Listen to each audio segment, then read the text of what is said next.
I just want to say how grateful I am to my colleague, Senator McMorrow, Chairman Hertel, to all of our incredible supporters here. What a race. You know, in the words of Muhammad Ali, we shook up the world. And I want to say, just first and foremost, how grateful I am for the opportunity to participate in democracy. Now, my family immigrated to this country from a place where there is not democracy. You cannot just put your hand up and run. And the ability to do this, to have our voices heard, to select our leaders, it is a gift that sometimes we take for granted. So to have participated means so much. And to my fellow participants, I just want to say how grateful I am to you. Senator McMorrow, you ran an incredible race.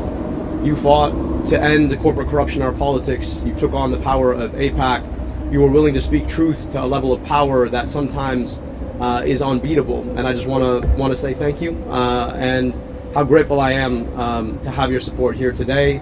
I cannot wait to see what you do next, and I hope that for as long as I'm in this work, that we can be in this work together. Thank you. To my colleague and friend, Congresswoman Haley Stevens, we shared a great conversation this morning. And I know that it was a bitter end to this very long primary, but I also know that Haley brings the best of herself to her work. She is one of the most committed public servants that you'll ever meet. She loves democracy like I love democracy. And whatever differences that we might have had in the primary, they pale in comparison to what unifies us. A recognition that so long as we want to keep our democracy, that democracy better be working for people, and that all of us have to come together to make sure that we never let Mike Rogers see the inside of the U.S. Senate. So, Congresswoman, thank you for your race.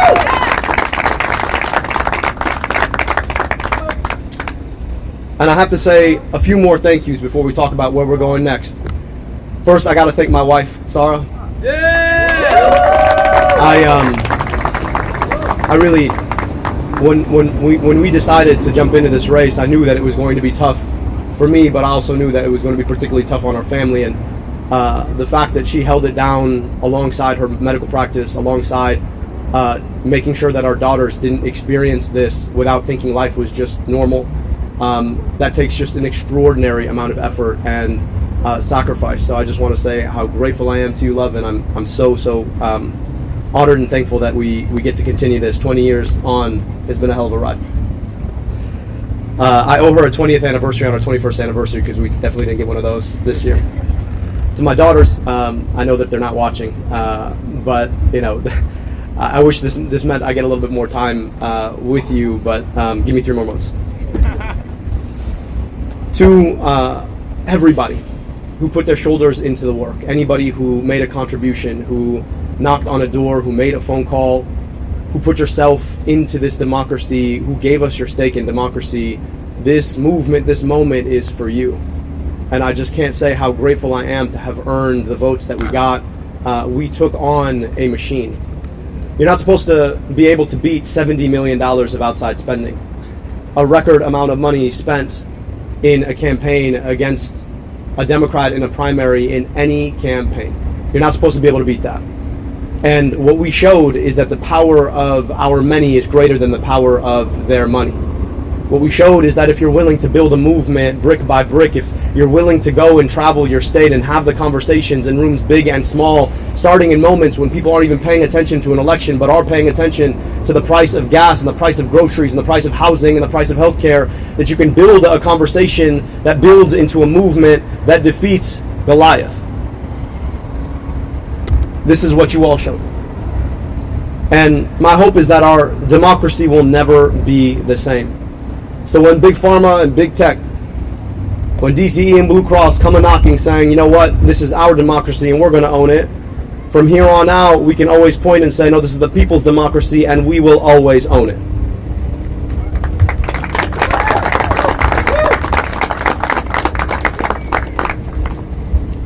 This would not have been possible without the incredible efforts of so many allies and allied organizations. I gotta give a special thank you to my first endorsers. Bernie Sanders, the OG, who came in on day one, put his entire shoulder in the work. I just hope that I can help to carry some of that load in the fight for working people and Medicare for all that he's been carrying for all of this time. To the UAW, the unbeatable, indomitable UAW.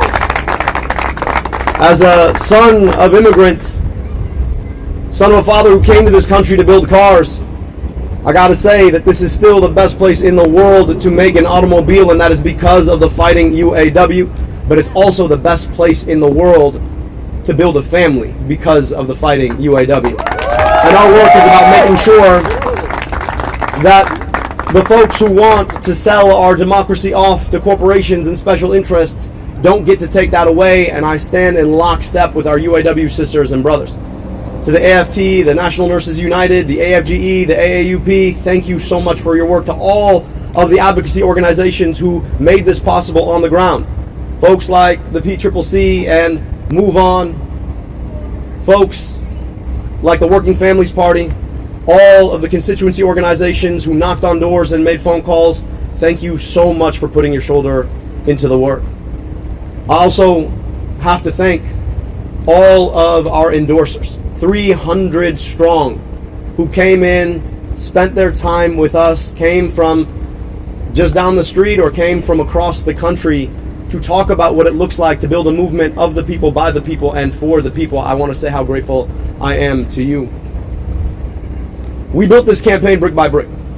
Back in April, I remember talking to a room of 5 people in a discussion that most people will never clock, but it was an opportunity for us to share a honest conversation about pain and about purpose. And I've been able to have 500 more of those discussions over the past 15 months. I trained to be a doctor, and the single most important moment that makes a clinical encounter is that moment that somebody shares their pain with you, believing that you could do something about it. I don't practice medicine, as has been well documented by all of you. But I hope that I get to practice that part of things. And I've been able to practice it, but it requires people being willing to share their pain with you so that you can do something about it. That is a moment, a piece of vulnerability people give you because they believe that you can actually fix it. It's an investment, sure, in a campaign, but it more is an investment in democracy. And as we traveled our state, we were in living rooms in Lansing, VFW halls in Escanaba, basements in Grand Rapids, churches in Detroit. I got to meet so many of you, Michigan, so many. And you shared both what caused pain, but also what brought purpose. And we forged a movement out of that to get money out of politics, put money back in pockets, and pass Medicare for all to guarantee health care in this country.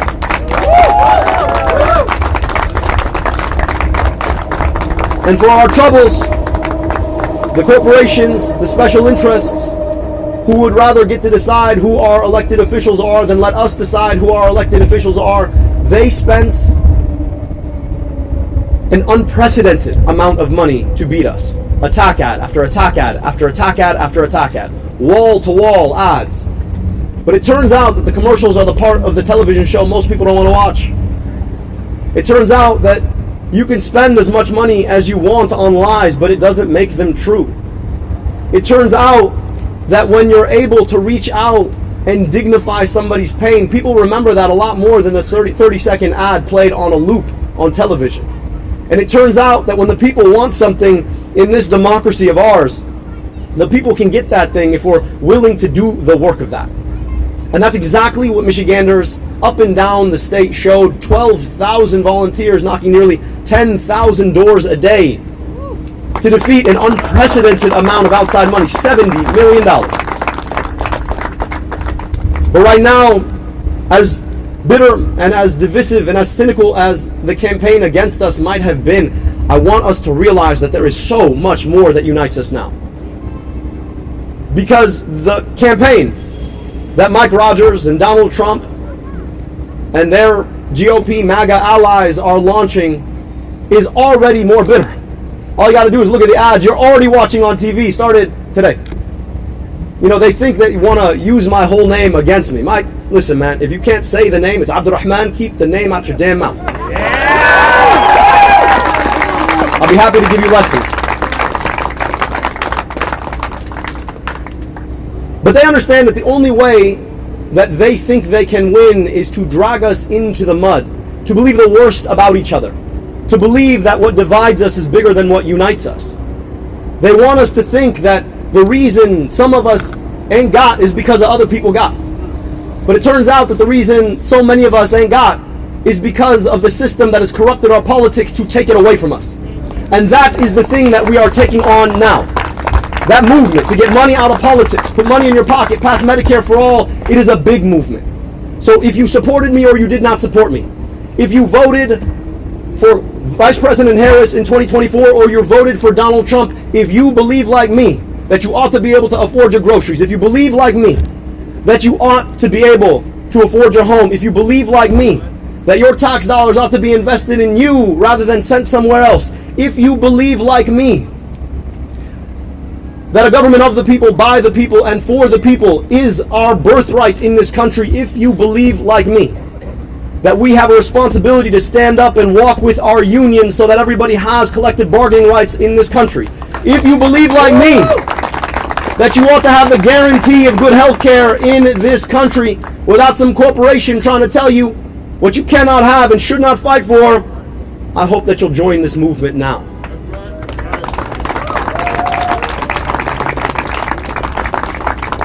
I want to speak specifically to an issue that has been focused on in this race.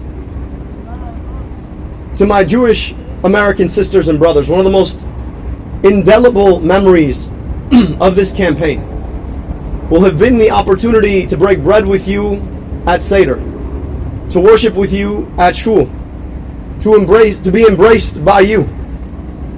And listening to sisters and brothers who said, you know, I want to join this movement because AIPAC doesn't speak for me.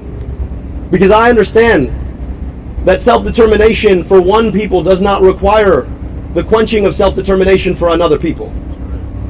That unless all of us are free, none of us are free. I want to tell you the great gift that you've given me.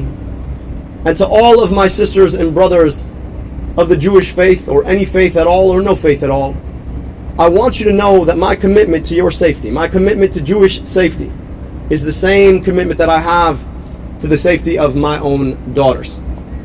Because if there is one question of a political philosophy that ought to animate us all, is what would we build, what would we do if we treated all of our kids like they were all of our kids? How would we spend our money? Where would we put our investment? How would we embrace one another? What kind of schools would we build? What kind of health care would we offer? What kind of jobs would we protect? And I say this because there could not be a greater contrast between that philosophy and the cynicism of Mike Rogers. See, Mike's a guy who spent 14 years in Congress with one goal: to figure out how to cash out the day he left. And guess what he did? As soon as he left Congress, after having taken corporate check after corporate check after corporate check to empower the corporations to pick your pockets, he went and he cashed out. Not in Michigan. No, winters are too cold for him. He's got thin skin after all. He went to Florida. So, Mike, if you want to be a Florida man, go be a Florida man. If you want to golf in Florida, go golf in Florida. But I promise you in November, we are going to send you back to Florida.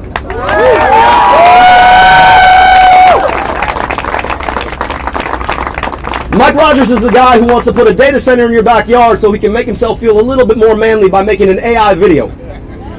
Mike Rogers is the guy who has never shied away from a DTE check so he could turn his face in the direction of Florida. Mike Rogers is a guy who will do anything Blue Cross Blue Shield wants him to do, including raise your rates.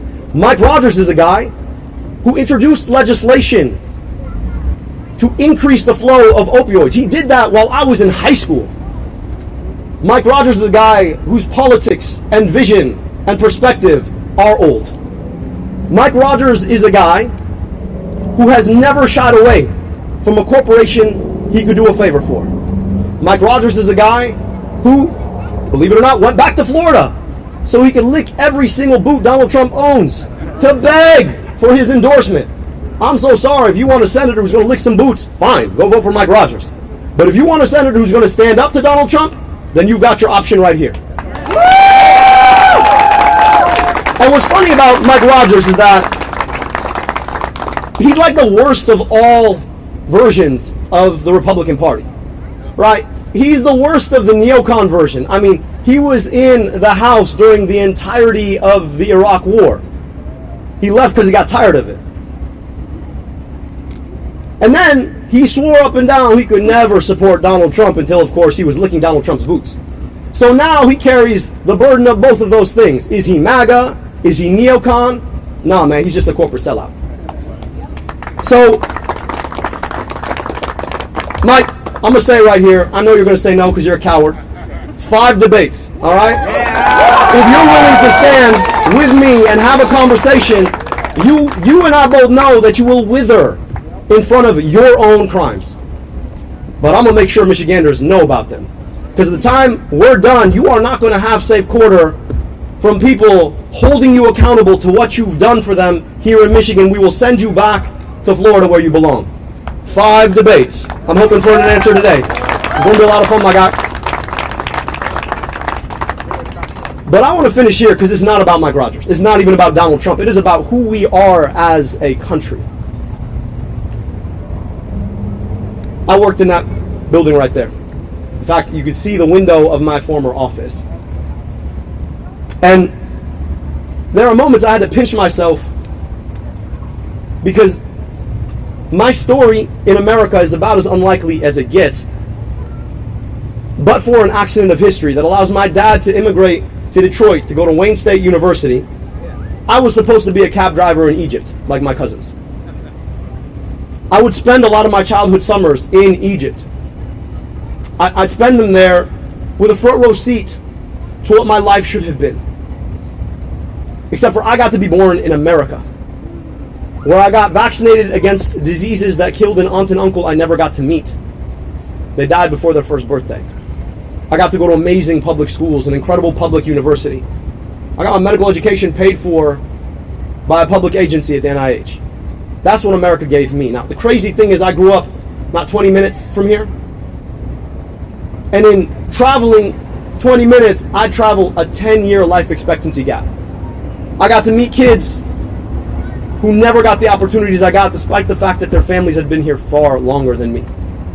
I know what America gave me, but I also know what America continues to deny too many of her own children. And a lot of my work in that building right there was about trying to address exactly that. And I kept running up against one thing: the kind of politics that tell us that we cannot invest in those children because we should be sending their money to deny rights to other children abroad. A politics that tells us that the corporations should do what they can and the rest of us do what we must. A politics that tells us that our democracy is there for the taking if you have enough money to take it. And so when the opportunity to run for U.S. Senate came up, I realized that this was a fight not just against Mike Rogers and Donald Trump. It was a fight for the kind of America that can give what I had to all of her children. That is the work in front of us. This country of ours, this America of ours, is more than a flag. It's more than a set of colors. If you're a patriot, then you better fight for an America that is America for all of her kids. That's what this is about. Building a movement to take our democracy back, to serve the people who absolutely deserve the best of what America has to offer them. That's the commitment all of us are making. So whether you voted for me or voted for my opponent or didn't vote at all, we're inviting you to that movement to get money out of politics so we can put money back in pockets and finally guarantee the promise of health care through Medicare for all. And I am so honored for all of the folks who've already invested, to all the folks who haven't. I cannot wait to meet you, and let's go in November.